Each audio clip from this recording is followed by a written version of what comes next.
Huge snow's coming to the southeast as we go throughout the day today, and it's already made it to Florida. Hi, everybody. I'm Chief Meteorologist Chris Justice, keeping you up to date on what's happening. And look at this. Snow has made it to Pensacola, on the way to Destin, Panama City Beach, south parts of Alabama, Mississippi.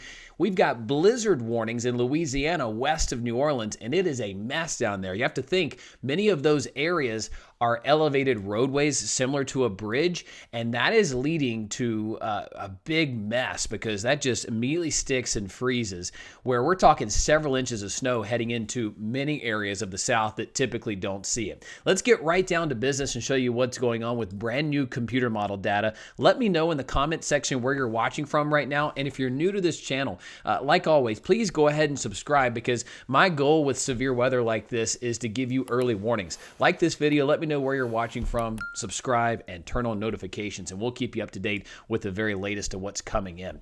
Let's switch over to our latest computer model. This basically simulates what the radar could look like throughout the rest of the day. It's done a really good job at honing in on the dry air. Let me show you that as we've got -2 to 5 degrees above zero dew points across Georgia, South Carolina, North Carolina. We're going to steadily increase that humidity throughout the day. Let me show you that, where this swath of moisture, not a lot, but a little bit higher humidity works in this afternoon and evening, where we're going to see that snow fly around in South Carolina. So what does that look like? Well, right now it is incredibly heavy snow. You've got very ample amounts of snow coming in off the Gulf. I mean, this is an ideal setup for blizzard conditions inland, except for normally you'd see this up toward the mid-Atlantic, but it's happening over the Gulf Coast right now. A record-breaking snow for southern Louisiana, Alabama, Mississippi, and moving into Florida, where it is an icy mess in Pensacola, Destin, Panama City Beach. We're talking areas that typically should not see snow moving on in throughout the day today. And look at this, as we go into this evening, that snow line has moved toward the north. It's not as heavy. Now it's combating dry air in these areas along I-85. I-85 looks to be a really good stopping point for the extent. Metro Atlanta could be a complete mess at rush hour later tonight.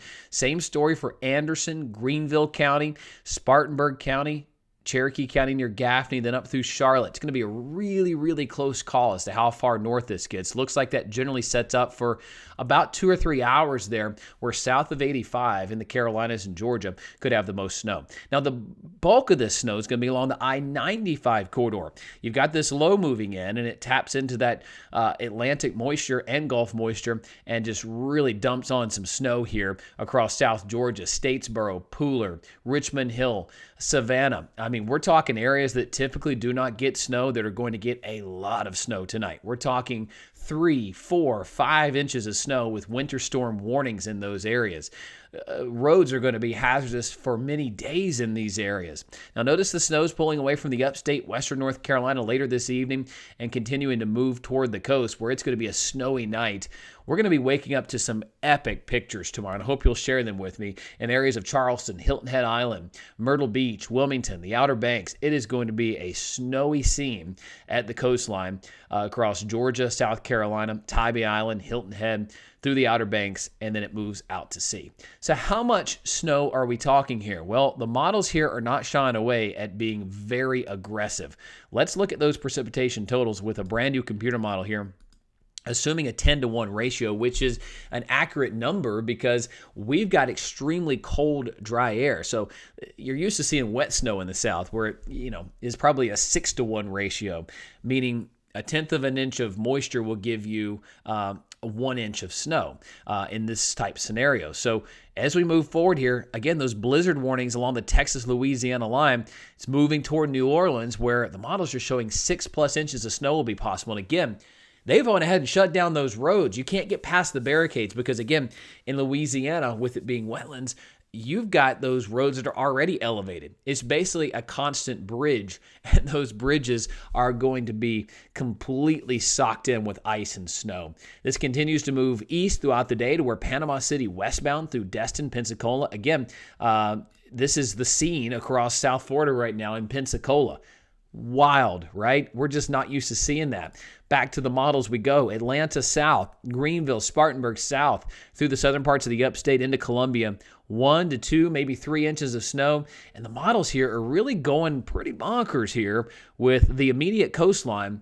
Assuming it's all snow, which it will not be, we'll have freezing rain and sleet mixed in at times. But Hilton Head, Savannah could be dealing with one of the largest snows they've ever dealt with before, okay? Same story for the northern panhandle of Florida. Tallahassee, 6-7 inches of snow. Not used to seeing it. Think about how many snowplows they probably have in those areas, right? Very few. And a lot of this has probably been diversified from the Carolinas, upstate Western Carolinas to the south, just to account for, hey, they need more plows to clear these roadways, need more salt. So if this slides to the north, which has been the trend, it's going to be a big mess because all those plows that are limited anyway across the south are spread out. Let me show you how things unfolded over the past, say, 6 hours. This is right now's model. If you go to last night at around the same time, that line was down toward Columbia. It has steadily moved toward the north. Let's look at it a different way. Here's the NAM model as we go throughout the rest of the day. Sitting here along the I-85 corridor, south toward the I-95 corridor. It's got ice and sleet mixing in along the immediate coastline. But this has been a steady trend the past, say, 12 hours with it moving north, moving further to the north. And it's been that case throughout the last couple of runs here with more of that snow making it into western areas. So generally speaking, if you live along I-85 south and east, there's a better chance that you have at least a coating on the ground. You'll at least see snow flying around today around 3, 4, 5 o'clock. Many of you have games, you have after school practices, you have doctor's appointments. Let's try to map out that timing a little bit more here for you. So the NAM model here is showing snow could be falling as far north as Asheville. That's a bit aggressive on the NAM model. As you look at the new one, it's trended a little bit more toward the I-85 corridor. But you can see the latest run before that one was up to the I-40 corridor. So somewhere in the middle is probably accurate here with Anderson, Greenville, southbound through about, let's say, changing my clock here. It should be 3 o'clock to 4 o'clock, 5 o'clock, 6 o'clock, 7 o'clock, it's gone. So there's a window of about 2 or 3 hours between 3 and 6 o'clock across the upstate through North Carolina into Atlanta where things could get really snowy. And here's the deal, folks. This is going to stick upon starting. I mean, it's not one of those situations where we got to wait for an hour or two for it to stick. If you get snow falling, it's going to stick because of just how cold the atmosphere is and how cold that ground is. It is frozen solid after lows in the single digits and teens this week.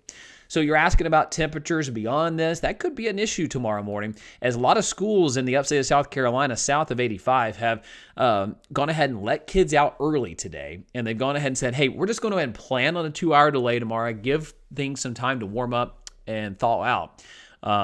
But if we get a couple of inches of snow, 1, maybe 2 inches in Columbia, through Lawrence County, Abbeville, Greenwood County, southern parts of Atlanta, it's going to make things very slippery and very, very treacherous for the evening commute tonight. So that is very much a possibility in these areas, but certainly along the coast, as these areas are going to unpack some big-time snow later on today. So that's the way things are shaping up right now, folks. If you will, please, again, let me know in the comment section where you're watching from. I will keep you updated throughout the rest of the day with updates. Like this video, subscribe to the channel that you're watching from right now, and keep those alerts turned on because we will know much more information as this thing unfolds. We get to what we call nowcasting, where we look at the radar, we look at our sky cameras, and we basically analyze the atmosphere versus the models, because the models are guidance. It basically tells us what they think is going to happen. We have to unpack that for ourselves. But a huge snow on the way to many areas in the south that aren't used to it. Measurable several inches of snow in Florida, in Georgia, coastal South Carolina, and North Carolina, with some of that making it farther into the western parts of the Carolinas than previously anticipated due to this shift to the north a little bit. A little jog last night in the models. So that's the way things are shaping up right now, folks. We'll talk soon.